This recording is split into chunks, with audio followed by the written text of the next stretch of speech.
Perpetua and Felicitas, the mother's courage.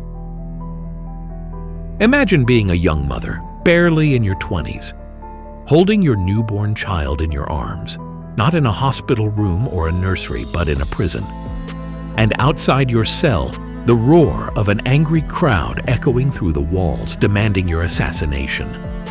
That was the reality of two young women, Perpetua and Felicitas, from a story that became a legend some 1800 years ago.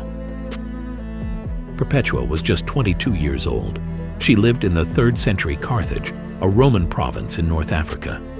She had everything a Roman woman could want: wealth, education, family honor. And recently, she had become a mother. But there was one choice she made that changed everything. She became a Christian. In those days, Christianity was seen as a threat to the empire. It challenged the gods of Rome. It refused to bow to Caesar. And so it was banned.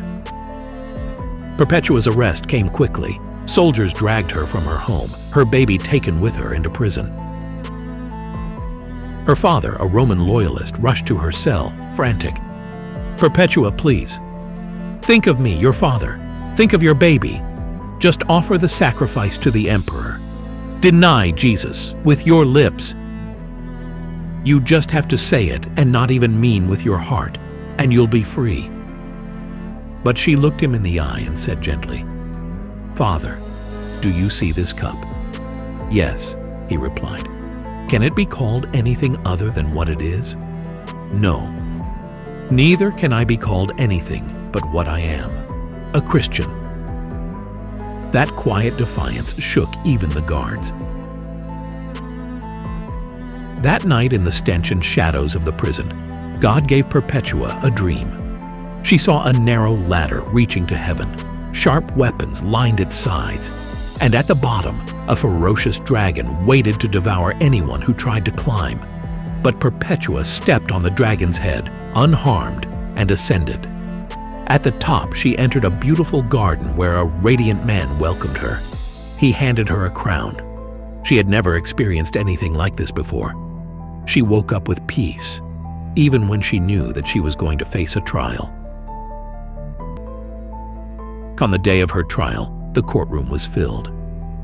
The crowd gathered in the amphitheater, hungry for blood. But Perpetua wasn't alone.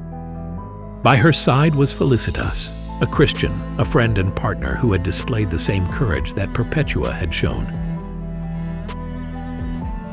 Felicitas, too, had just given birth to a beautiful child a few days before. The Roman governor sat high, the scroll of accusations in his hand. Among the crowd was another familiar figure, her father, this time holding her baby. Tears streamed down his face. He lifted the child toward her and pleaded, "Please, for his sake. You're a mother. Don't do this." Perpetua's heart broke, but not her faith. She didn't shout. She didn't argue. She simply said, "I am a Christian." And with those words, her sentence was sealed: death in the arena. Today, the two women entered the arena hand in hand, singing psalms. Wild animals were released. Chaos broke out, screams, dust, blood, and yet eyewitnesses said Perpetua and Felicitas stood firm, helping and comforting each other. Felicitas' life was taken by the wild beasts, and Perpetua was alone now in the arena. When the time came, a young gladiator approached, sword shaking in his hand. He hesitated. Perpetua took his hand and guided the blade to her throat. Not in fear, but in dignity, in victory. She chose eternity over safety. She died because she knew Jesus was worth more than everything else in this world, even her own life. The story of Perpetua and Felicitas teaches us that faith is not a feeling, it's a decision, and that Christianity is not inherited, it's chosen, even when it costs everything. May her story remind us that the world may shake, but a soul rooted in Christ will always stand firm. This was not a story of martyrdom fueled by hate. It was driven by love. Love for Jesus. Love for truth. Love that said, "My life is not my own." What a fascinating testimony. Perpetua and Felicitas seem like been pulled right out of a fictional storybook. But it gives me chills when I recognize that this is another true story of love for Christ and standing for what is right. Perpetua and Felicitas surely have the crown of life as Perpetua saw in her vision. What a great bargain it is. Did you enjoy the story?